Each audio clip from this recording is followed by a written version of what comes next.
భద్రకాళిమాత నమో నమః. సంపదను సృష్టించాలన్నా, ప్రకృతి వనరుల ద్వారా దేవుడిచ్చింది అనుభవించాలన్నా మనకు ఎంతో అదృష్టం ఉండాలి. అట్లాంటిది ఇప్పుడు ఇరాన్ కానీ, యూఏ, కువైటు, దుబాయ్, ఇవన్నీ దేశాలు, రష్యా, అట్లాంటివన్నీ నిలయాలైనాయి. ఏది బోర్బావిల మాదిరిగా పెట్రోలియం కానీ, గ్యాస్ వనరులు కానీ, నిక్షేపాలు ఇవన్నీ.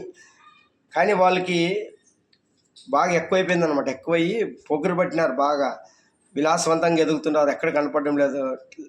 మనమంతా పెట్రోల్ అంతా అక్కడి నుంచి తెచ్చుకుంటాం, పెట్రోల్ కానీ, గ్యాస్, నిక్షేపాలు. అందుకే వాళ్ళు బాగా పొగురు ఎక్కువ వేసినారు అనమాట. అందుకే మతాలు, కులాలు పెట్టుకొని కూర్చుంటున్నారు మతాలతో. ఇక్కడ మన రాష్ట్రంలో రాజకీయాలు కులాలతో కొట్లాడుతున్నారు, ప్రపంచం అంతా మతాలతో కొట్లాడుతున్నారు.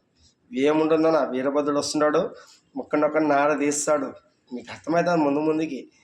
ఇప్పుడు చిన్న శాంపుల్ చూపిస్తున్నాడు. మీరు అనుకునేవి ఏం జరగదు. రేపు జరిగేది తెలియదు, ఎల్లుండి జరిగేది తెలియదు. వారంటీ గ్యారెంటీ లేని జీవితాలతో మనం జెండాలు పట్టుకొని వానికి జై, వీనికి జై, వాడు వాని పార్టీ, వీని పార్టీ, వాడు మా హీరో, వీడు మారి ఏముండదు. ఫస్ట్ శివుడు మన హీరో.